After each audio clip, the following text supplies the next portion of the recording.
is Michael. I got a nickel, I got a nickel.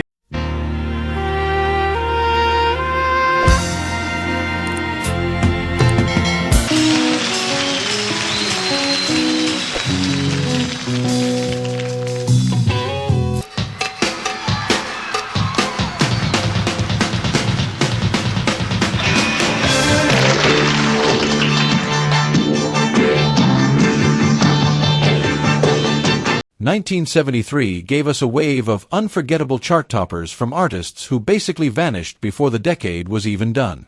One moment they were everywhere, on magazine covers, blasting from radios, and soundtracking roller rink nights, and the next? They were gone. Some got banned. Some got bizarre. One even made a hit song about roadkill. But they all had their moment in the top 40 spotlight. We're counting down 15 one-hit wonders from the year. Music seemed to say, sure, why not? You probably have at least one of these stuck in your head, even if you don't remember why. There's got to be a morning after. She won an Oscar, and then vanished from the pop charts. In 1973, The Morning After was simply everywhere. It wasn't just a hit.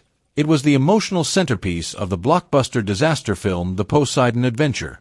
With her clear, soaring voice, Maureen McGovern shot straight to #1 and seemed destined for pop royalty. It's waiting right outside the storm.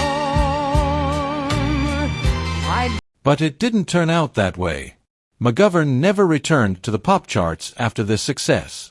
Instead, she built a remarkable career on Broadway and in jazz circles, far away from top 40 radio. She didn't fade, she just sailed on a different course. She was black as the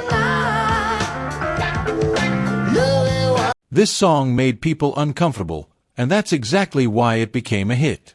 Brother Louie told a bold story for its time, an interracial couple facing prejudice and disapproval. Raw, funky, and socially charged, it raced up the charts and claimed the #1 spot. Some stations refused to play it, but plenty of others cranked it on repeat.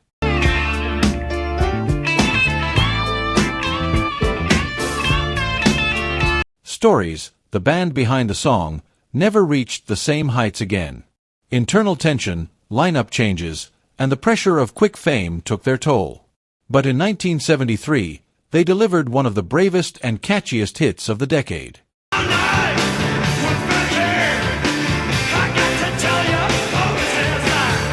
The loudest, most hard-hitting chart topper of 1973 came from Grand Funk Railroad. We're an American Band was unapologetically brash, full of heavy guitars, pounding drums, and, of course, that famous cowbell. Produced by Todd Rundgren, it was a celebration of rock and roll excess and life on tour, sweaty bars, sold-out arenas, and all.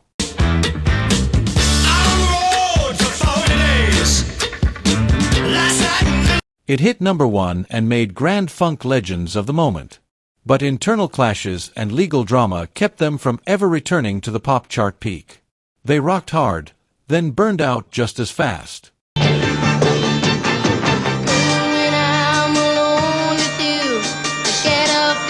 For a brief, shining moment, the DeFranco family were everywhere.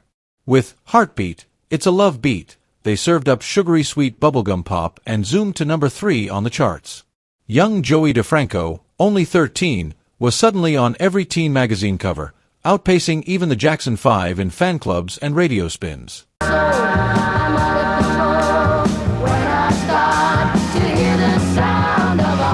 But by the next school year, it was over. Label disputes, shifting musical tastes, and a lack of follow-up success meant they were a one-hit wonder. But what a hit it was.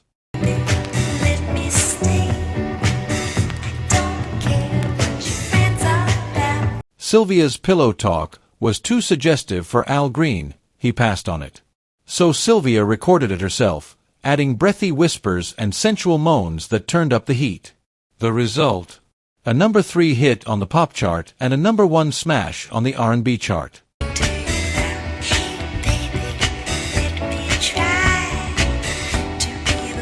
But the story didn't end there. Sylvia went on to co-found Sugar Hill Records, the label that released Rapper's Delight and The Message, 2 songs that changed the face of hip-hop. She didn't just make history, she helped shape it. And I'm feeling the strain. Ain't it a shame? Oh. Few songs capture musical escapism like Drift Away. Dobie Gray's soulful anthem about getting lost in the rhythm climbed to number 5 and became a soft rock staple. From oldie stations to modern playlists, it's everywhere. Oh, give me the beat, boys, free my soul. I wanna get lost in your rock and roll. Covered by multiple artists, including Uncle Kracker, it still gets millions of spins. But Dobie Gray never returned to the pop charts. He lived in that tricky space, too soulful for rock, too soft for R&B, and though his name faded, his song became immortal.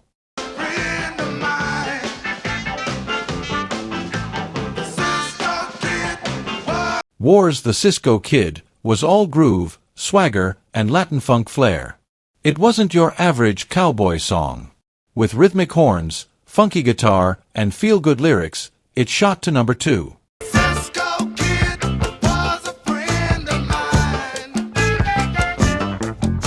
War had several R&B hits, but this was their biggest pop success. Afterward, band disputes, lineup changes, and a slow slide from pop prominence. Still, the Cisco Kid rolls on, played in countless films and celebrations. My name is Michael, I got a nickel, I got a nickel. My name is Michael, I've got a nickel. That line dominated radios in 1973 thanks to Clint Holmes' Playground in My Mind. A quirky blend of childlike innocence and adult nostalgia, it soared to number 2 and lingered on the charts for months. And there's no love to be found. I close my eyes and soon. Critics were split. Some adored its charm, others cringed at the cutesiness. Either way, Holmes never made it back to the top 40, though his song lives on in the minds of anyone who grew up hearing it. People smile and tell me I'm the lucky one. And Murray's Danny's Song was a pop curveball from a rising country star. Written by Kenny Loggins, the track celebrated simple love and family life. It reached number 7 on the pop charts and became a wedding favorite. He will be like you and me, as free as the dove. Afterward, Anne Murray returned to her country roots, where she thrived. But Danny's Song remains a soft, beautiful anomaly in her chart history.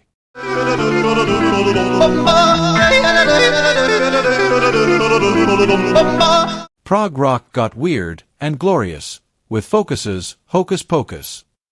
This wild track combined insane guitar solos, rapid drumming, and yodeling. Yes, yodeling. It climbed to number 9 in the US and turned a Dutch rock band into an international sensation.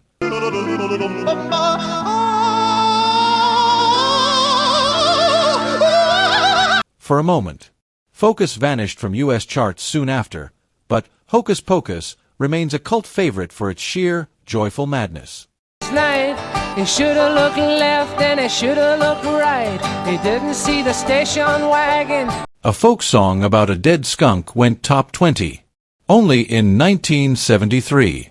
Loudon Wainwright III penned Dead Skunk after, well, hitting one with his car. Dead skunk in the middle of the road. Dead skunk in the middle of the road. 15 minutes later, he had a novelty hit stuck in everyone's heads, complete with the unforgettable line, "Stinkin' to high heaven." He never returned to mainstream radio, choosing instead a path as a respected, quirky singer-songwriter. Gave me a reason, wanting to live.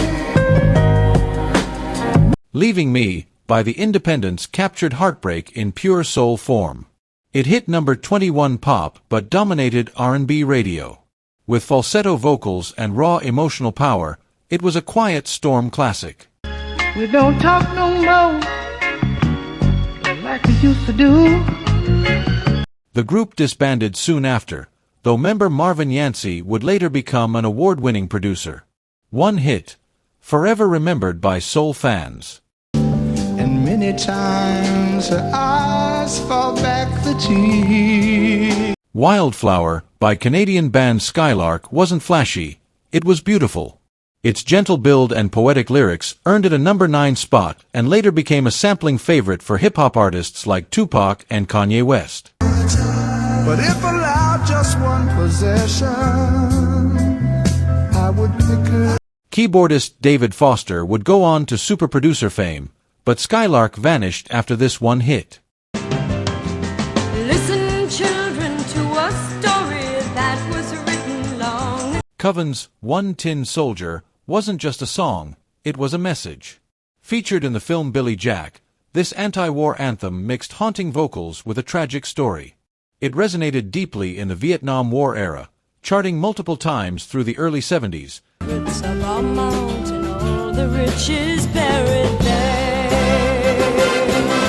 Peaking with Coven's 1973 version.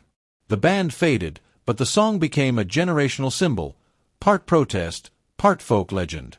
And finally, we end with a flower and a promise kept, even after death. Give you a daisy a day. I love you until. Judd Strunk's A Daisy a Day was pure, unfiltered sincerity. The song tells of a man giving his love a daisy every day, even after she's gone.